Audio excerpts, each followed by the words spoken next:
The surreal plot of Steven Spielberg's The Terminal is hard to imagine in reality. The protagonist was unable to return home due to a military coup, and for a whole year he lived in the airport terminal. There has not yet been a military coup in Russia, but those to whom Putin assigned the role of cannon fodder are trying to escape at any cost. 23-year-old student Vladimir Maraktayev spent 4 months at the airport in South Korea. He left Buryatia after being served with a summons and wanted to be granted refugee status, but he was denied status.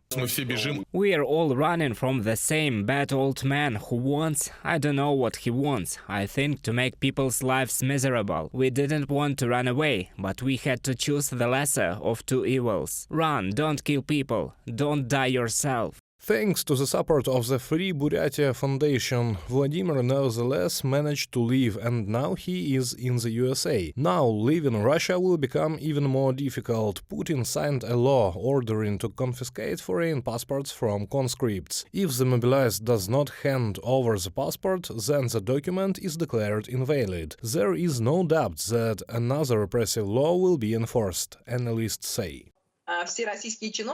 All Russian officials are afraid of only one person, President Putin. They don't care about the rest of the people from the high bell tower. Therefore, what will happen to them there, who will be killed, who will return a cripple, it does not matter at all. Naturally, they are also not very afraid of protests, because today there is a dictatorship in Russia, and under a dictatorship you cannot protest much. Meanwhile, more and more soldiers are deserting and getting real terms. The St. Petersburg Garrison Military Court sentenced a mobilized serviceman to 7 years in a strict regime colony in the case of desertion during the period of mobilization.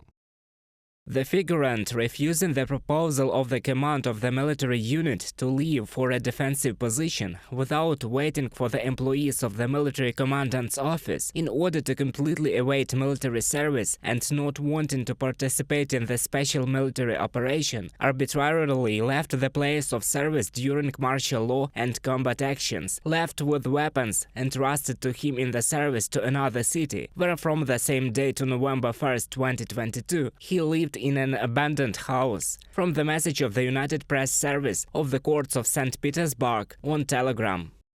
But for Russia, those who disagree with the regime's policies are just potential prisoners. They too can be sent to war against Ukraine. In the meantime, propagandists and recruiters will do their job. 180 million rubles were allocated by the authorities of St. Petersburg to advertise the service under the contract. Now, for example, they are actively recruiting employees of rocket factories.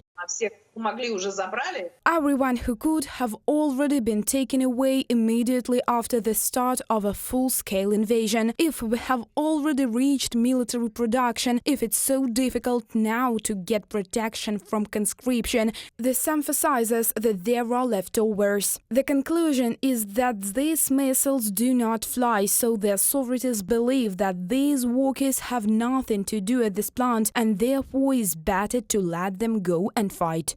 According to the Russian press, residents of St. Petersburg receive messages on the phone demanding to appear at the military registration and enlistment office, supposedly for data verification, and already in the military registration and enlistment office they are persuaded to sign a contract with the Russian army. There are many Russians who understand the absurdity of what is happening and express their attitude to the criminal war unleashed by Putin against Ukraine, and to those who agree to kill and die for the sake of the regime. My son-in-law in the airborne forces is now at the forefront. You guys are a waste. He is stupid. Expect a call soon. And you can also express your protest like this through hugs. Reported by Serhiy Kulias, Victoria Smirnova, UATV News.